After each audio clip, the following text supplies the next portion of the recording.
Hello, we're back to read the next part of The One and Only Ivan by Katherine Applegate.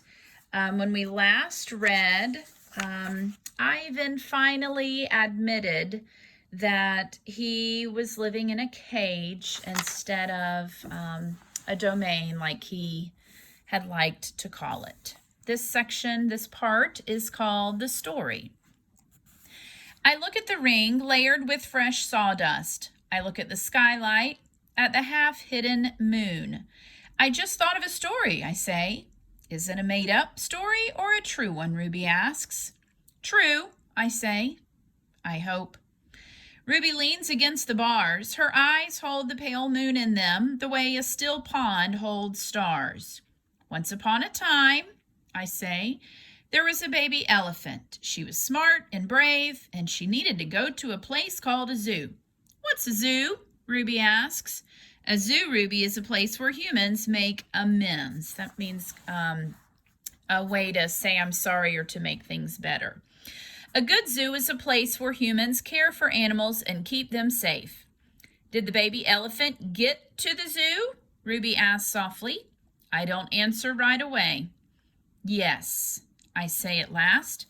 How did she get there? Ruby asks. She had a friend, I say.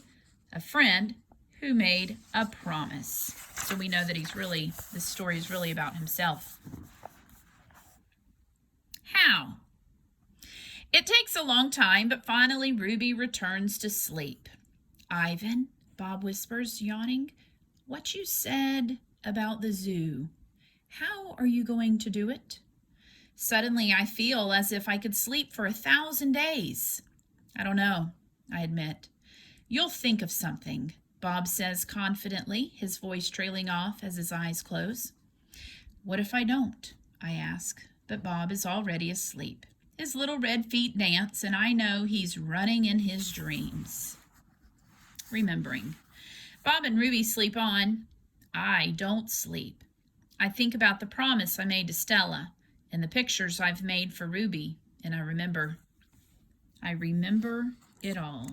We know the story is being told in first person because Ivan is the one telling the story, and he uses the pronoun I a lot, especially on that page, so we know that he's speaking of himself. What they did. We were clinging to our mother, my sister and I, when the humans killed her. They shot my father next.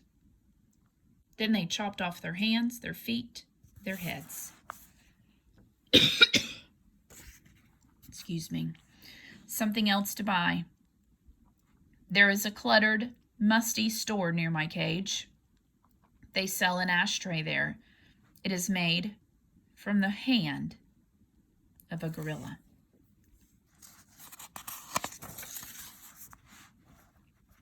Another Ivan.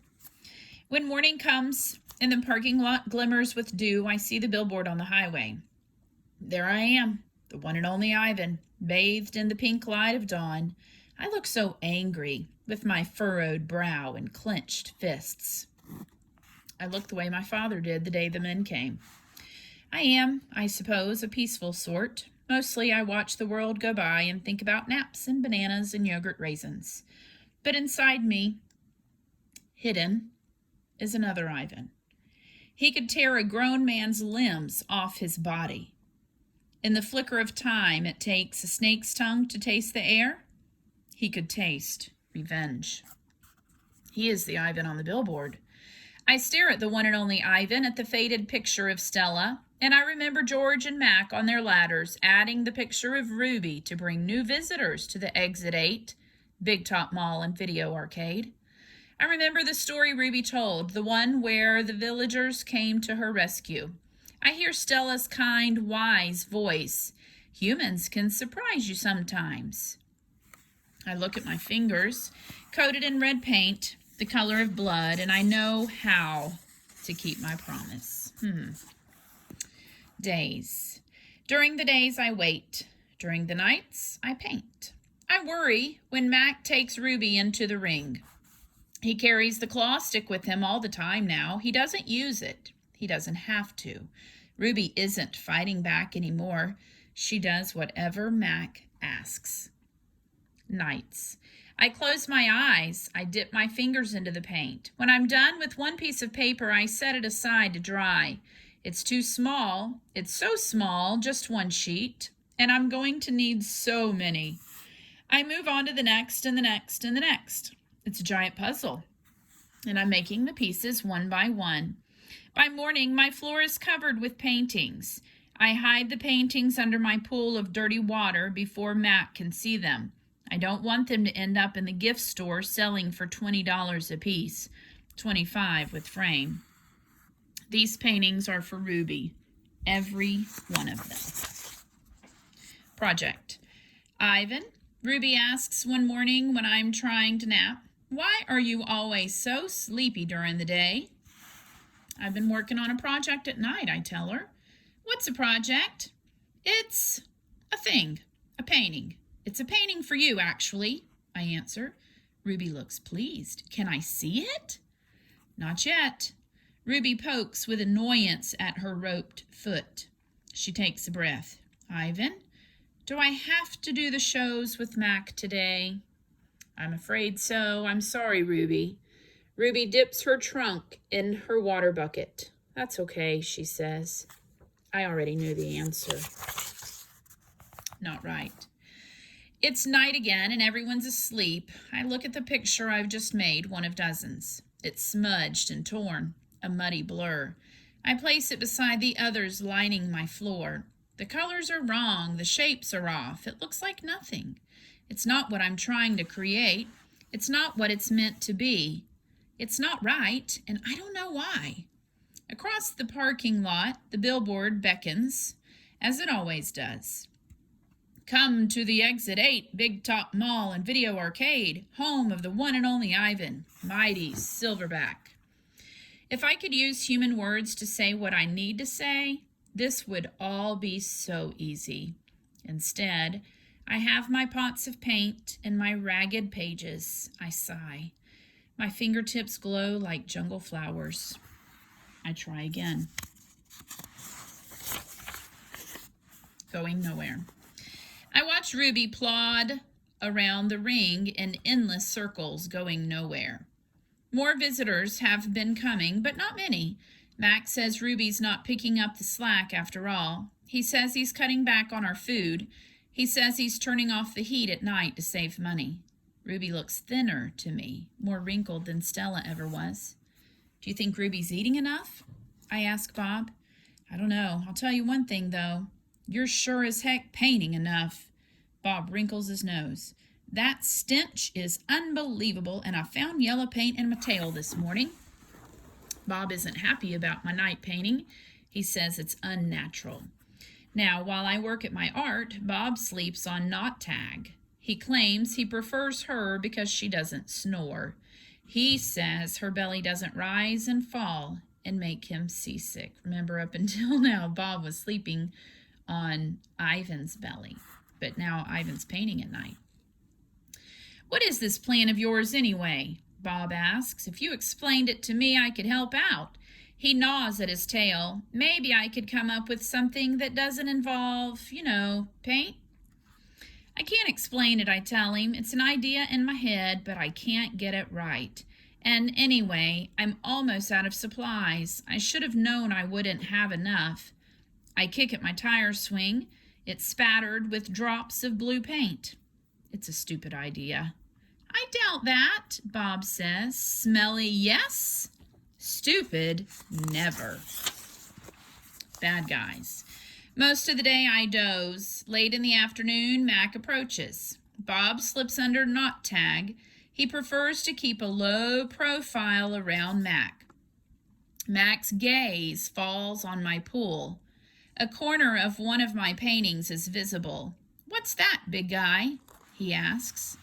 I calmly eat an orange, ignoring him, but my heart is racing. Mac kicks at my plastic pool. Underneath it are all the paintings. Mac yanks on a piece of paper. It slips out easily, and he doesn't seem to notice the other paintings. The page is striped with green, which is what happens when blue paint and yellow paint get together. It's supposed to be a patch of grass. Not bad. Where'd you get the paint anyway? George's kid? He considers. I'll bet I can get 30 for this picture. Maybe even 40. Mac turns on my TV. It's a Western. There's a human with a big hat and a small gun. He has a shiny star pinned to his chest. That means he is the sheriff, and he will be getting rid of all the bad guys. If this sells quick, I'm getting you some more of that paint, buddy, Mac says. He walks away with my painting, Ruby's painting. For a moment, I imagine what it would feel like to be the sheriff.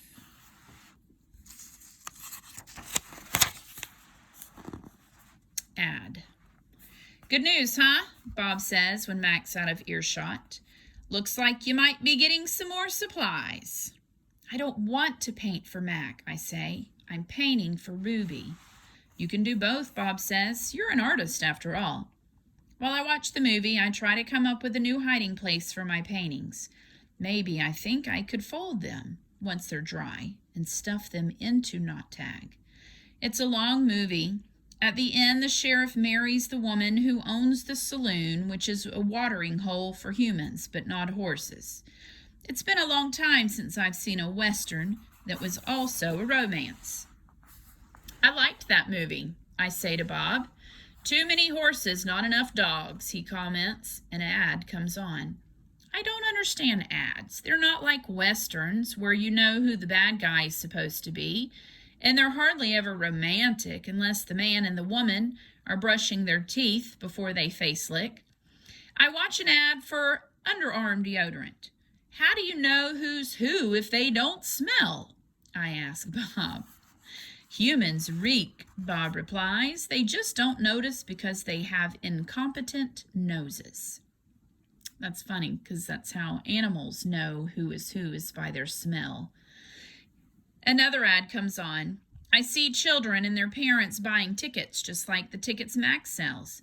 They laugh, enjoying their ice cream cones as they walk down a path. They pause to watch two sleepy-eyed cats, huge and striped, dozing in long grass. Tigers. I know, because I saw them on a nature show once. Words flash on the screen, accompanied by a drawing of a red giraffe. The giraffe vanishes, and I see a human family staring at another kind of family. Elephants, old and young. They're surrounded by rocks and trees and grass and room to wander. It's a wild cage, a zoo. I see where it begins and where it ends. The wall that says you are this and we are that, and that is how it will always be. It's not a perfect place. Even in just a few fleeting seconds on my TV screen, I can see that. A perfect place would not need walls. But it's the place I need. I gaze at the elephants, and then I look over at Ruby, small and alone. Before the ad ends, I try to remember every last detail. Rocks, trees, tails, trunks.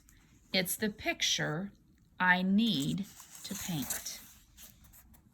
Imagining. It's different now when I paint. I'm not painting what I see in front of me, a banana, an apple. I'm painting what I see in my head, things that don't exist. At least, not yet. Knot Tag. I pull out Knot Tag's stuffing. Carefully, I fill her with my paintings, hiding them so Mac won't sell them. She's large, bigger than Bob, but I still have to crumple a few of them. Bob tries to settle on her for a nap. You've killed her, he complains. I had to, I say. I miss your stomach, Bob admits. It's so spacious. When Julie arrives, she notices that I've used up my paints and paper. Wow! Julia shakes her head. You are one serious artist, Ivan. And that's where we'll stop today. The next section is One More Thing.